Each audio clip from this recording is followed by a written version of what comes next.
former NFL offensive lineman. He currently does radio out in Denver. He's got national talk shows. The man is everywhere. I just do this with everybody who's got a lot of jobs. I mean, he's like football's answer to Seacrest. But I'm definitely using it this time with Mark Schlereth on the Fan Hotline, brought to you by Renegade Fantasy. You can download that from the App Store and Google Play today, and cash prizes are available in Mark's Stinkin' Truth Fantasy Showdown League. Mark Schlereth joining us right now. What's up, buddy?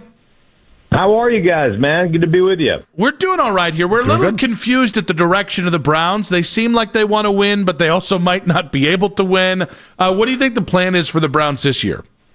I have no idea. I can't imagine how many quarterbacks will start a game for the Browns this year. Would you say what is the over under like 2.5 on the number of guys that will start at the QB position this year? I'll take the easy over there. Yeah, that's a good line that you're setting. Too. But yeah, I think we'd all take the over. I think I would take the over too. You might have to put it at 3, right? The over at 3. I don't know. I mean, I can't imagine Flacco,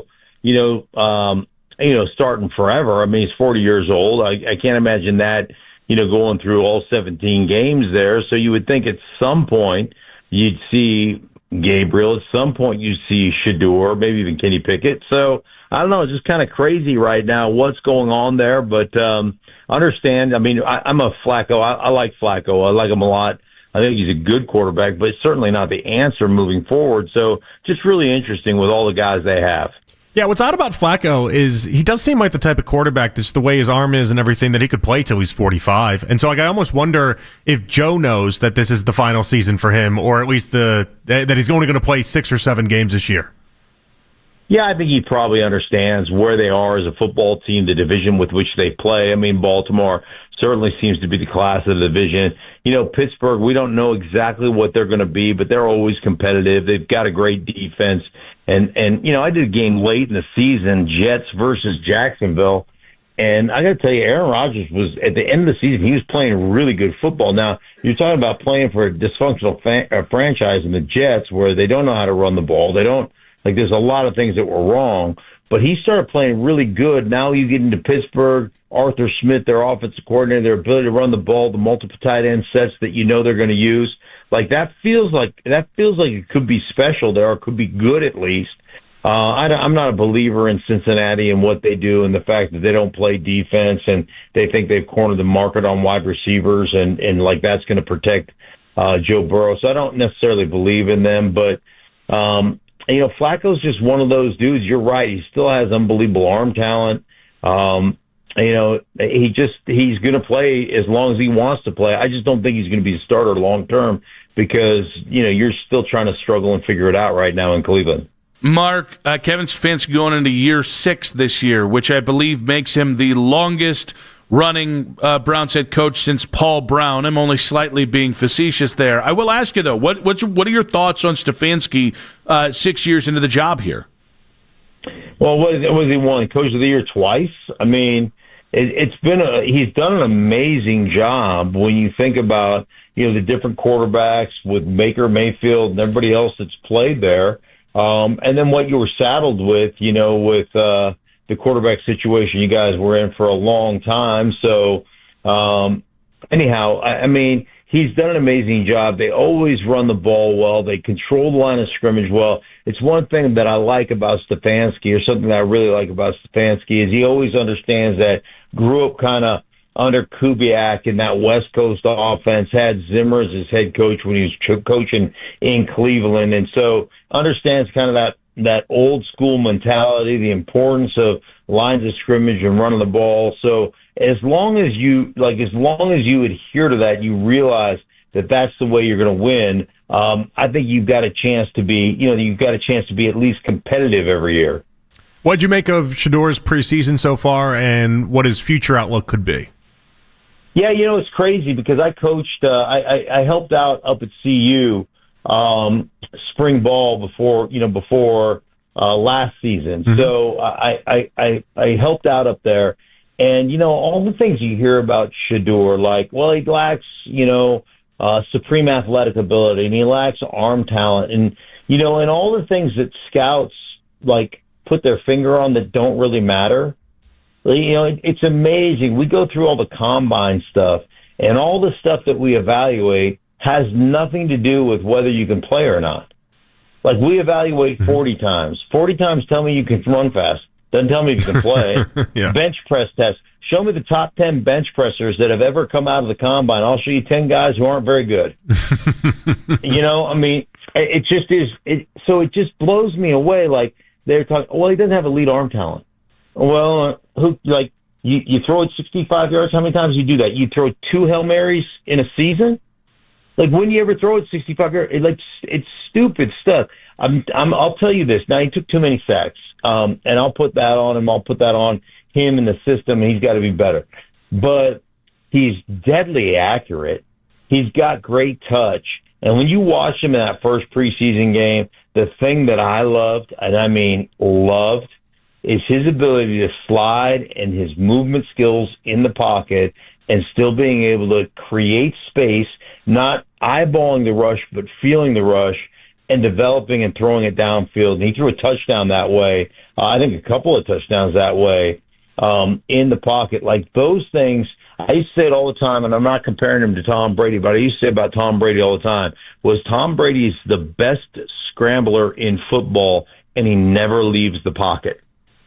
And that's what I want out of my quarterback. And those things, accuracy and his ability to slide and have feel in the pocket presence, we call it, those things are exceptional with Shedeur Sanders. Mark Schlereth on the fan hotline of the Stinkin' Truth podcast, of course, Denver radio fame, NFL on Fox as well. He's joining us now talking about the Browns breaking all this down.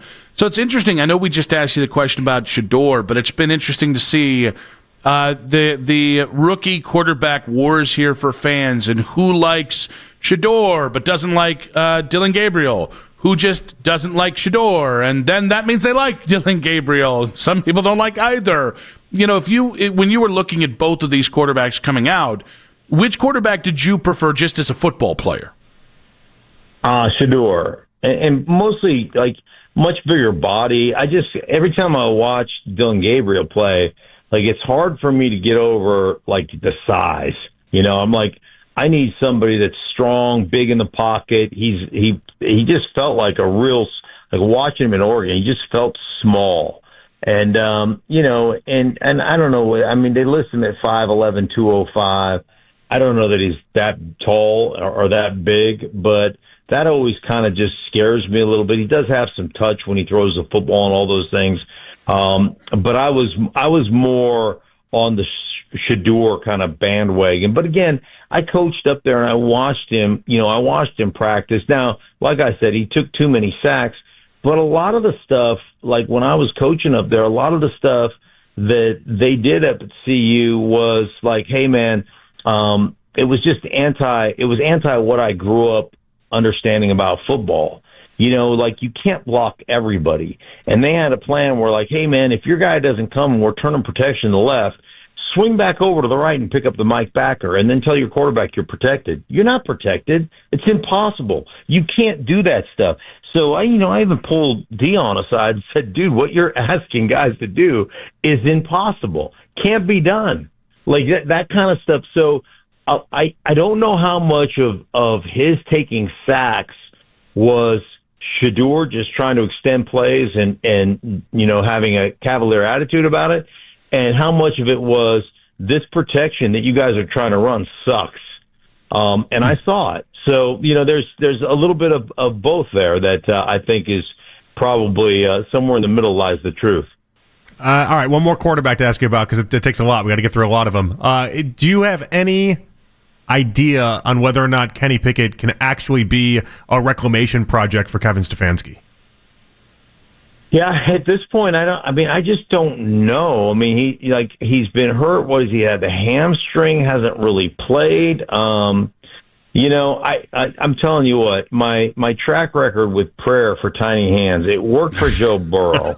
I told Joe Burrow, like, hey, Joe, you owe me a debt of gratitude because I prayed for your tiny hands, and it worked out. I prayed for Pickett's tiny hands, but it hasn't seemed to work out the same. So, I just don't know. It just feels like with the injury that he's had, and the lack of opportunities he's gotten in camp, that he just feels like kind of the forgotten guy in this in this trio of quarterbacks, so to speak. I can just see Kenny putting his tiny baby hands together, just praying himself there. All right, real quick. Obviously, we started this by talking about your work with Renegade Fantasy. What can you tell us about your partnership here and the first fantasy game / app that allows you to substitute in game? Yeah, I think it's pretty cool. We've been working on it for quite some time, and anyhow, I just have a small partnership in the app, but it's been cool because I've been part of it throughout the whole thing. So it's the first app. Like now, I know there's a lot of you out there that are victims. So if you're one of the victims, then maybe this is not the app for you because you like to blame the guys who don't perform for you on Sunday, and that's the reason you lost the fantasy matchup. But this allows you to be the coach, real-time substitution. So, hey, man, if your back ain't getting it done, you can bench that dude and start your other back right there. Like, bring in the backup and play him. You get somebody that gets injured in the third play of the game, bench him, bring in your backup quarterback, whatever the case may be. So there's an opportunity for in-game substitution, real-time substitution, to make sure that it's all on you. So if you're a responsibility taker, this is the place you want to play fantasy football. You can join my league, the Stink of Truth Fantasy Showdown, if you'd like. And it's going to be fun, man. A lot of cash prizes, a lot of fun stuff going on. Mark, great stuff as always. You're so much fun. You got great energy. You are a premium ball knower, and we appreciate you. I appreciate you guys. Take care. Thank you so much. Mark Schlereth there. The Stinkin' Truth Podcast. Check it out if you haven't already. Denver Radio, NFL on Fox, and the Fan Hotline.